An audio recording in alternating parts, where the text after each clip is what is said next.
Secretary ഈ നടപടി എടുക്കേണ്ടതില്ല എന്നുള്ളൊരു നിലപാടിലാണുള്ളത്. സംഘടനാപരമായിട്ടുള്ള നടപടി എടുക്കില്ല എന്നൊന്നും ഇന്നേ വരെ ആരും പറഞ്ഞിട്ടില്ല.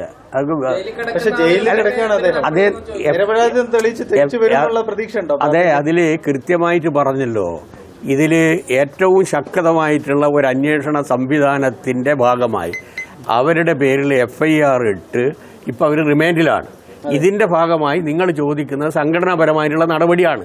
സംഘടനാപരമായിട്ടുള്ള നടപടി എടുക്കേണ്ട സമയത്ത് ഉചിതമായ സമീപനം ഞങ്ങൾ മുമ്പേ എടുത്തിട്ടുണ്ട്. നിങ്ങൾ ആദ്യം മനസ്സിലാക്കണം, ഇതേ രൂപത്തിലുള്ള പ്രശ്നങ്ങൾ വന്ന സമയത്തും ഞങ്ങൾ ശക്തമായിട്ടുള്ള നിലപാട് സ്വീകരിച്ചിട്ടുണ്ട്.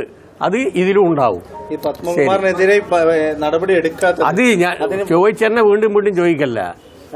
ഈ കാര്യത്തെ സംബന്ധിച്ച് ഉചിതമായ പരിശോധന നടത്തി സംഘടനാപരമായി മുമ്പ് സ്വീകരിച്ച അതേ നിലപാട് തന്നെ പാർട്ടി ഇക്കാര്യത്തിൻ്റെ അകത്തും സ്വീകരിക്കും.